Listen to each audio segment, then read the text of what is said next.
जय श्री कृष्णा प्रयोग। तो आज मैं आपको गीता के चौथे अध्याय का हिंदी अनुवाद सुनाने वाली हूँ। तो चलिए सुनते हैं। इसके उपरांत श्री कृष्ण महाराज बोले कि हे अर्जुन, मैंने इस अविनाशी योग को कल्प के आदि में सूर्य के प्रति कहा था, और सूर्य ने अपने पुत्र मनु के प्रति कहा, और मनु ने अपने पुत्र राजा इक्ष्वाकु के प्रति कहा।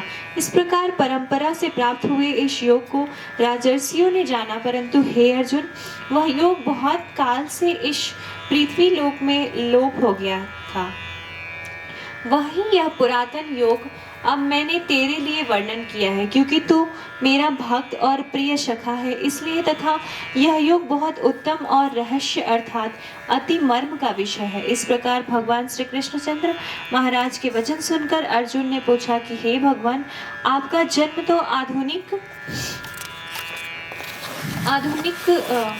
अर्थात अब हुआ है, और सूर्य का जन्म बहुत पुराना है, इसलिए इस योग को कल्प के आदि में आपने कहा था, यह मैं कैसे जानूं?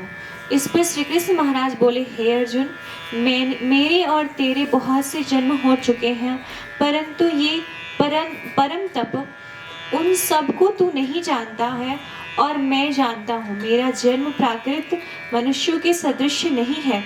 मैं अविनाशी स्वरूप अजन्मा होने पर भी तथा सब भूत प्राणियों का ईश्वर होने पर भी अपनी प्रकृति को अधीन करके योग माया से प्रकट होता हूँ। हे भारत, जब जब धर्म की हानि और अधर्म की वृद्धि होती है, तब तब ही मैं अपने रूप को रचता हूँ अर्थात प्रकट होता हूँ।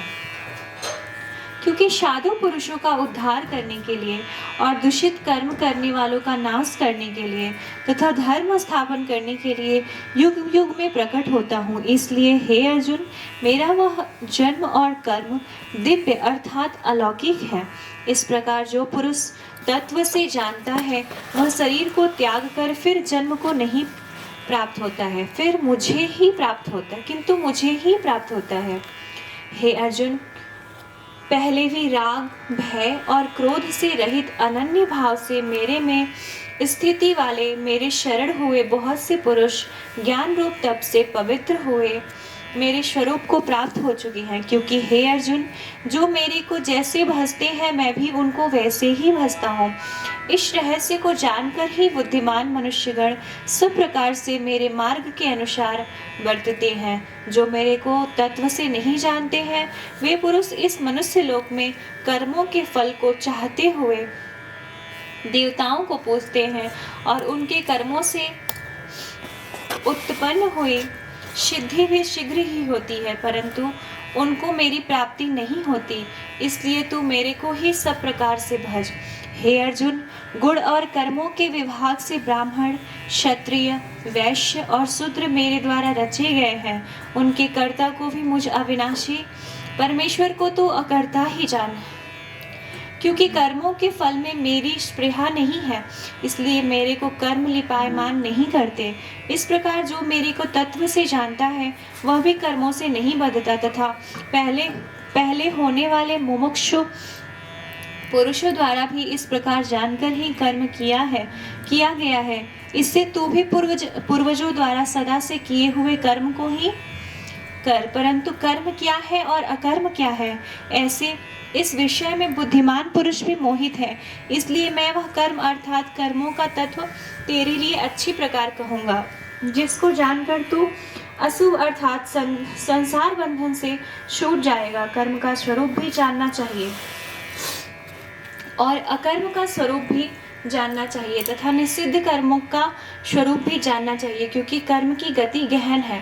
जो पुरुष कर्म में अर्थात अहंकार रहित की हुई संपूर्ण चेष्टाओं में अकर्म अर्थात वास्तव में उनका न हो पाना देखे, और जो पुरुष अकर्म में अर्थात अज्ञानी पुरुष द्वारा किए हुए संपूर्ण क्रियाओं के त्याग में भी कर्म को अर्थात त्याग रूप क्रिया को देखे, वह पुरुष मनुष्यों में बुद्धिमान है, और वह योगी संपूर्ण कर्मों का करने वाला है।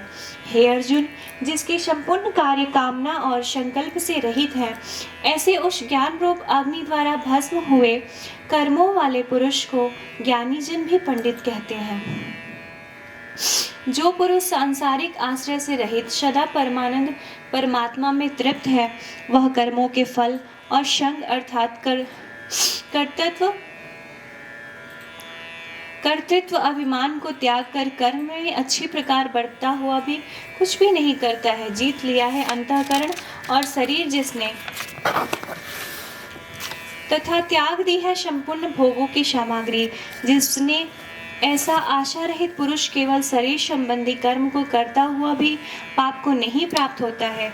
अपने आप जो कुछ प्राप्त हो उसमें ही संतुष्ट रहने वाला और हर्ष शोकादि द्वंद्वों से अतीत हुआ तथा मत्सरता अर्थात ईर्ष्या से रहित सिद्धि और असिद्धि में समत्व भाव वाला पुरुष कर्मों को करके भी नहीं बंधता है, क्योंकि अशक्ति से रहित ज्ञान में स्थित हुए चित्त वाले यज्ञ के लिए आचरण करते हुए मुक्त पुरुष के संपूर्ण कर्म नष्ट हो जाते हैं।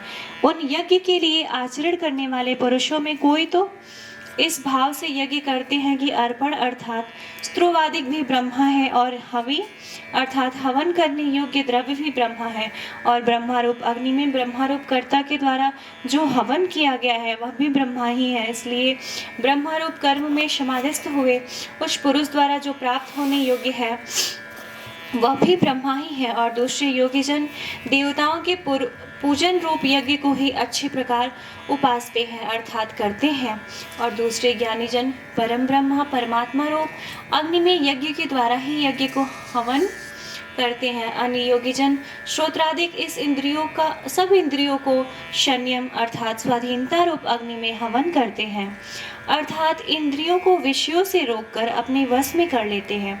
और दूसरे योगी लोग शब्दादिक विषयों को इंद्रिय रूप अग्नि में हवन करते हैं, अर्थात राग द्वेष रहित इंद्रियों द्वारा विषयों को ग्रहण करते हुए भी भस्म रूप करते हैं। दूसरे योगीजन संपूर्ण इंद्रियों की चेष्टाओं को तथा प्राणों के व्यापार को ज्ञान से प्रकाशित हुई परमात्मा में स्थिति रूप योगाग्नि में हवन करते हैं। दूसरे कई पुरुष ईश्वर अपर्ण बुद्धि से लोक सेवा में द्रव्य लगाने वाले हैं, वैसे ही कई पुरुष स्वधर्म पालन रूप तप यज्ञ को करने वाले और कई अष्टांग योग रूप यज्ञ को करने वाले हैं, और दूसरे अहिंसादि तीक्ष्ण व्रतों से युक्त यत्नशील पुरुष भगवान के नाम का जप तथा भगवत प्राप्ति विषयक शास्त्रों का अध्ययन रूप ज्ञान यज्ञ के द्वारा करने वाले हैं। दूसरे योगीजन आपान वायु में प्राण वायु को हवन करते हैं, वैसे ही अन्य योगीजन प्राण वायु में अपान वायु को हवन करते हैं, तथा अन्य योगीजन प्राण और अपान की गति को रोककर प्राणायाम के परायण होते हैं। दूसरे नियमित आहार करने वाले योगीजन प्राणों में ही हवन करते हैं।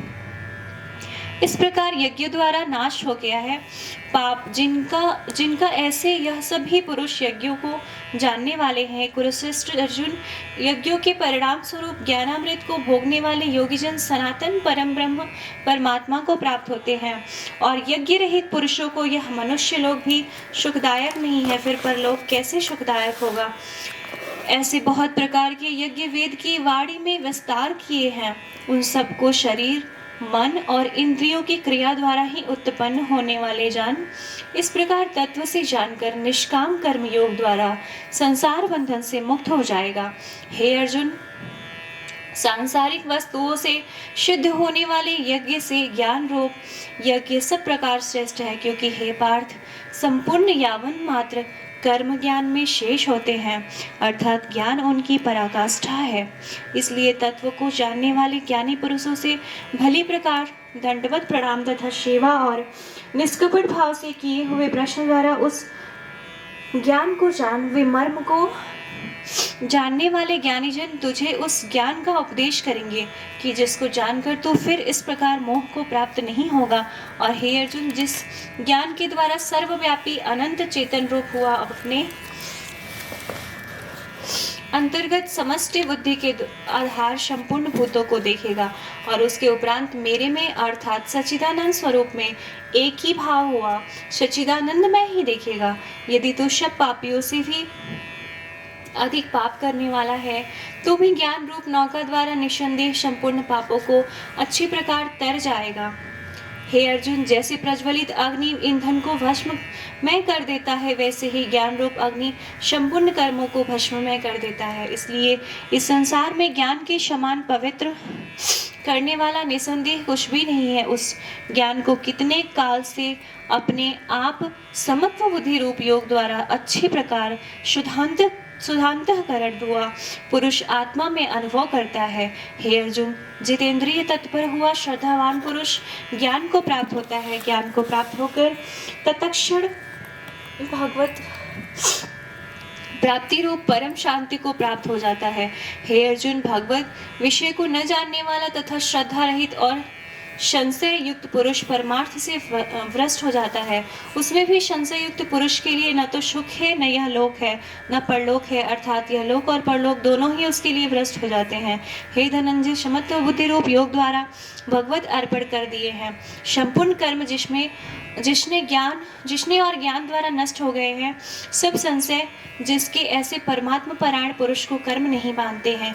इससे हे भरतवर्षी अर्जुन, तू समत्व बुद्धि रूप योग में स्थित हो और अज्ञान से उत्पन्न हुए हृदय में स्थित इस अपने संशय को ज्ञान रूप तलवार द्वारा छेदन करके युद्ध के लिए खड़ा हो।